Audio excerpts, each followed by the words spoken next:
भगवान का आज नामकरण होने जा रहा है। गर्गाचार्य जी आए और गर्गाचार्य जी आकर के भगवान का नामकरण करने के लिए थे तो दूसरे के यहाँ के पुरोहित, लेकिन आज भगवान का नामकरण करने का उनको सौभाग्य मिला और गर्गाचार्य जी आए। आकर के नंद बाबा ने बड़ी धूमधाम से उनका स्वागत किया। कहा प्रभु हम तो इंतजार कर रहे थे कि कोई योग्य ब्राह्मण मिल जाए। आज ये बता रहे हैं गर्गाचार्य जी आए और नामकरण करने के लिए, क्योंकि गर्गाचार्य जी भी ब्राह्मण थे। स्वागत सम्मान किया। स्वागत सम्मान करने के बाद कहा ऐसा करो प्रभु नामकरण कर दो दोनों बालकों का, दोनों बालकों का नामकरण कर दो। आज गर्गाचार्य जी ने कहा नामकरण तो कर दूंगा लेकिन घर में नहीं करूंगा, क्योंकि मैं तो दूसरे का पुरोहित हूँ, पंडित हूँ, और वो जान जाएगा तो आपका और उसका तो विवाद है। हाँ, गर्गाचार्य जी किसके यहाँ के पुरोहित थे? हाँ बोलो, गर्गाचार्य जी किसके यहाँ के पुरोहित पंडित थे? किसी को नहीं पता। हाँ, भगवान का शत्रु कौन था?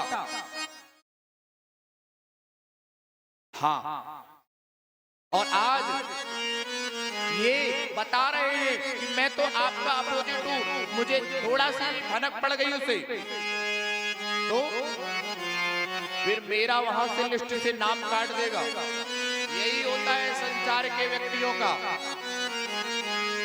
लेकिन आज कहा कोई बात नहीं, घर में नहीं, और ले गए गौशाला में। कहाँ ले गए? सबसे पवित्र जगह कहाँ होती है? गौशाला। और आज कोई रिश्तेदार आए और उसको बैठा दो गौशाला में, तो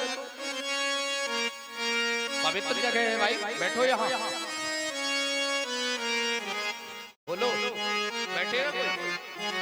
कहेगा देखो स्वागत सम्मान भी ऐसा कर रहा है कि मुझे अलग से रुमाल लाना पड़ता, रुमाल लाना था। कोई बैठना नहीं चाहता, स्वीकार करना नहीं चाहता। बोलो भैया सबसे पवित्र जगह कहाँ की है? तो आज गर्गाचार्य जी कहाँ ले गए? गौशाला। और गर्गाचार्य जी जैसे लेकर के गए ना, दोनों मैयाओं ने अपने गोद में लाला को बैठाला है। एक ने कृष्ण को बैठाला है, दूसरे ने बलराम को। अदला बदली करके बैठा लिया है और कहने लगे पहले इनकी परीक्षा ले लो। माताएं जो होती हैं बहुत होशियार होती हैं। पहले परीक्षा और फिर बाद में जब परीक्षा में पास हो गया व्यक्ति, होती है कि नहीं? मटका दो। हाँ, प्रेम से क्या बोलना पड़ेगा? भाई लोग तो विश्वास कर बैठते, लेकिन माताएं कहती पहले परीक्षा लो। दोनों रोनी और जसोदा मैया दोनों परीक्षा ले रही हैं। अदला बदली करके बैठा लिया बालक को। कहा प्रभु पंडित जी एक बात बताओ, आपसे कुछ पूछ रही हैं हम। बोले हाँ बताओ क्या बात है? बोले आप ये बता सकते हो कि कौन सा बालक किसका है? गर्गाचार्य जी ने कहा ठीक है। अपने नेत्रों को बंद किया, ध्यान लगाया, और जैसे ही ध्यान लगाए ना तो ध्यान मुद्रा में ही चले गए।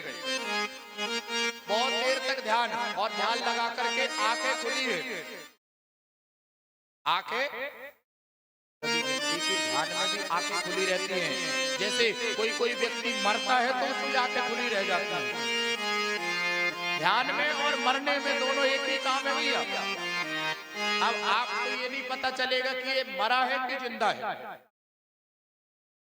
तो आज जैसे ही गर्गाचार्य जी ने ध्यान लगाया, ध्यान लगा करके देखा तो बोले कितनी चतुर होशियार है ये दोनों। अदला बदली करके बालक की बैठ गई है। हाँ मन ही मन कह रहे प्रभु क्या आपकी लीला है ये? हाँ? जब बहुत देर तक ध्यान मुद्रा में रहे आए, दूर से आवाज लगाई, बाबा बाबा। आचार्य ने कुछ नहीं बोले। बोले बाबा आप चले गए क्या? अभी भी कुछ नहीं। बाबा को जोर से हिलाया, बाबा ने खुली आंखें। हाँ हाँ बताओ क्या बात? बोले हम आपसे पूछ रहे थे बताने के लिए कि कौन सा किसका बालक है। तो बाबा ने कहा जो रोहिणी की गोद में बैठा है वो जसोदा का है, और जो जसोदा की गोद में बैठा है वो। जैसे ही ऐसे कहा भैया, तो बोले ये कोई खड़िया पलटन ब्राह्मण नहीं है, ये तो बहुत विद्वान ब्राह्मण है। तुरंत मैया ने अपनी हीरे वाली अंगूठी उतारी और कहा लो बाबा, तुरंत दे दिया, क्योंकि तुरंत समझ गई कि कोई साधारण ब्राह्मण नहीं है ये। हाँ, और ब्राह्मण कोई भी साधारण नहीं होता। आपने ब्राह्मण को साधारण मान लिया तो मानो आपने अभी तक जाना नहीं है, अभी तक पहचाना नहीं है। और जिस दिन पहचान जाओगे उस दिन साक्षात भगवान को जान जाओगे, भगवान को जान जाओगे। आज गर्गाचार्य जी ने नामकरण किया है दोनों का। पहले बड़े भैया का किया है। बड़े भैया कौन है? बोलो पक्का? नहीं तो कुछ लोगों ने सुना और सुनने के बाद दूसरे की कॉपी कर दी। बड़े भैया कौन है और छोटे भैया? पक्का है ना? ठीक है, ऐसे ही पक्का होना चाहिए। तो आज सबसे पहले बलराम भैया का नामकरण किया है। और आज गर्गाचार्य जी कह रहे हैं इनके एक नाम नहीं होंगे, इनके तो कोई बलभद्र कहेगा, कोई बलराम कहेगा, कोई बलशाली कहेगा। हाँ, और यही तो शेषावतार हैं, इनको कोई शेषनाग भी कहेगा। बलमद सारण द्रुविल बलमादी, इतने प्रकार के नाम गिना दिए, कई नाम रख दिए। जैसे ही बलराम भैया का नाम रखा ना, वैसे ही कन्हैया सोचने लगे इनके तो इतने नाम रखे हैं, मेरे को तो ना कितने रख देंगे। बोले अच्छा अब दूसरे वाले का नाम। बोले इनके एक नाम नहीं होंगे, इनके तो अनेक नाम होंगे, अनेक अवतार होंगे। जिसके नाम अनेक वो एक नहीं, एक नहीं हो सकता ये, इसके तो नाम अनेक होंगे।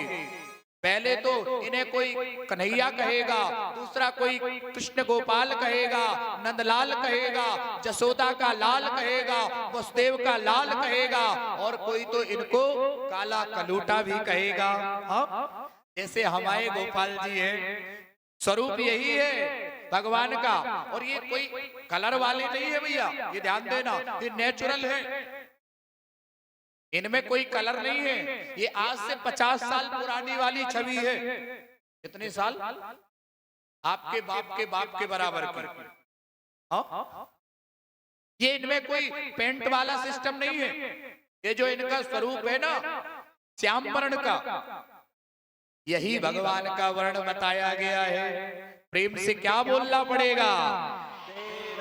इसलिए कहा है कि यदि नंद लला तुम होते लले तो गला कट जाते करुणन के। जब आपको देखकर कितना मोहित हो गए संसार के लोग, तो कहीं आप लाली होते, लड़की होते तो तब तो कई और लटके मिलते।